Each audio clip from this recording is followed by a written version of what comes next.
In this episode, a young backpacker's life hangs in the balance at the bottom of the Grand Canyon. Stung by a scorpion, she begins to lose the ability to move, speak, and see. The reaction is extreme, but when she finds out what species it is, it's no wonder she almost died. Hit like and subscribe. This is Fierce. In June 2022, Abigail Barronian was on one of her many adventures. She enjoyed hiking, swimming, fishing, and skiing when she was growing up, and more recently had taken to kayaking and canoeing. She had arranged to meet up with a group of her friends in the Grand Canyon. They had gone on ahead and were rafting the Colorado River along the upper Grand Canyon. But Abigail began her trip by hiking from the South Rim to Phantom Ranch. It was at Phantom Ranch that she planned to meet with her rafting friends. They had already spent a week working their way along the upper Grand Canyon, and now they had 10 days left during which Abigail would join them on the lower section. The whole experience took them along a 225-mile stretch of the river. It was a challenging first week on the water. Amongst the stunning scenery and steep canyon walls were some Class 5 rapids, but the group was relatively experienced and handled the whitewater well. Abigail may have found the adventure slightly more challenging than her friends, as unbeknownst to her, she was positive for COVID at the time. But this was nothing compared to what was about to happen. With just 3 days left of the trip, the group stopped off at Whitmore Wash, a popular stop for many rafters who often take a helicopter out at this point. Abigail and the group hauled their things out of the boats and set up camp alongside the river. It was boiling hot, stifling at 115 degrees Fahrenheit or 46 degrees Celsius. Abigail and her friend Grayson decided to try and cool down, otherwise it was going to be impossible to sleep that night. As they lay back, just feet from each other, they gazed up at the stars. It was a beautiful, clear sky. The sound of the rushing river just yards away from where they lay filled their ears. Soon the chatter of their campmates died down and they began to drift off to sleep. But they weren't alone. Their mats and sheets provided shelter for another creature. A tiny animal, no bigger than a thumbnail, crawled toward Grayson. He felt something crawling along his arm and instinctively flicked it off him. It landed on Abigail. She felt it on her thigh, and without even having a chance to swat it away, it stung her. At first, Abigail thought that it may have been an ant or a wasp, but the burning sensation on her legs was growing. They couldn't see anything until eventually they found a tiny scorpion standing on the sand next to Abigail's bed. It was small, but obviously ticked off. It was alert, ready to fight, with its tiny pincers raised in the air. Straight away, Grayson grabbed his flip-flop and whacked the scorpion. It was dead. They picked it up and inspected it. It didn't look particularly harmful, and they knew that there weren't any scorpions in the U.S. that were likely to seriously hurt a healthy adult human. But the pain was now searing in Abigail's legs. They woke two of their friends. One of them was a wilderness first responder. They had completed training for how to respond to medical emergencies in the backcountry. He told Abigail that although scorpion stings can really hurt, they are unlikely to cause any major problems. The only real risk was if Abigail went into anaphylactic shock.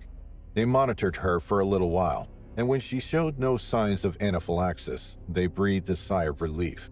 The group made a bed up for her and gave her an oxy painkiller. Happy that the scorpion wasn't going to cause any more damage, they lay down once more and stared at the night sky. Abigail knew this wasn't right. She considered a medical evacuation out of the canyon and managed to relay her concerns to Grayson. He described what that would entail and that they would have to wait until morning before a helicopter would be able to pick them up. Everybody else was fast asleep.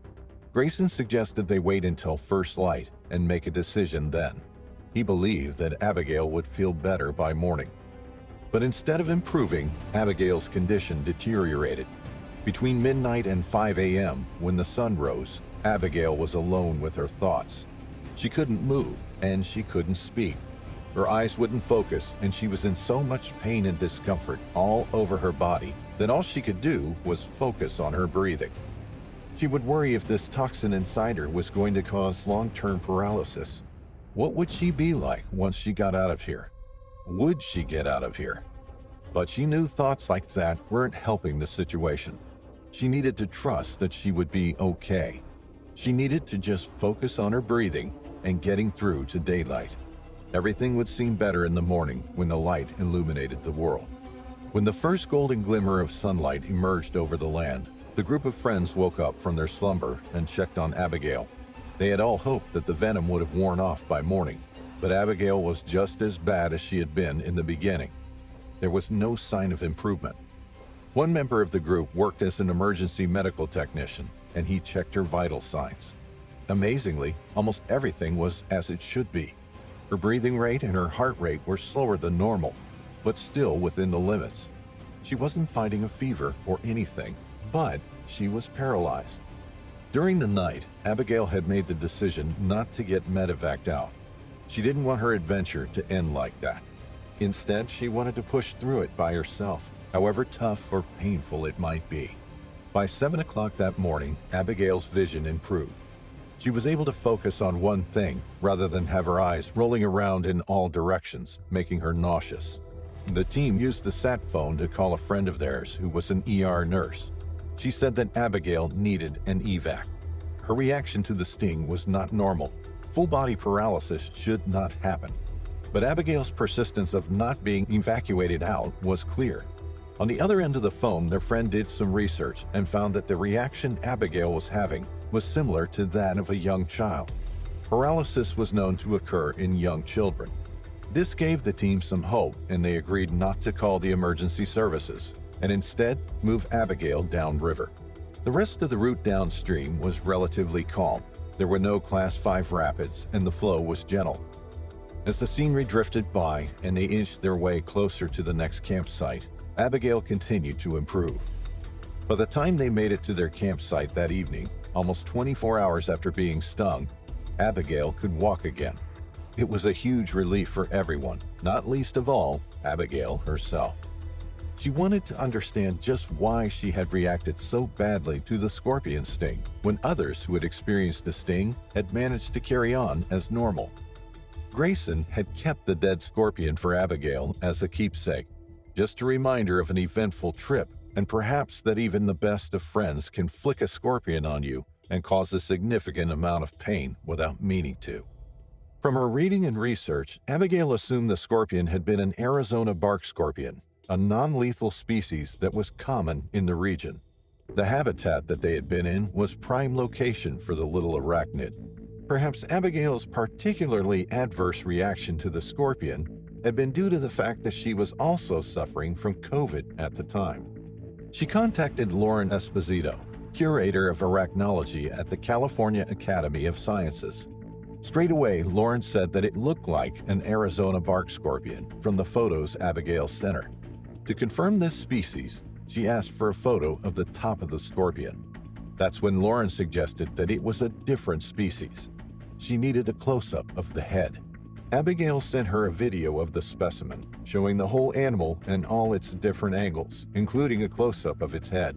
This definitely was not an Arizona bark scorpion.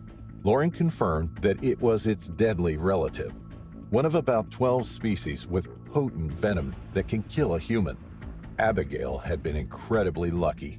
The scorpion was native to northwestern mainland Mexico, but how did it come to be in the Grand Canyon? Had it traveled there by mistake amongst human belongings, or was a population of them now spreading throughout Arizona and the southwestern U.S.? So far, nobody knows.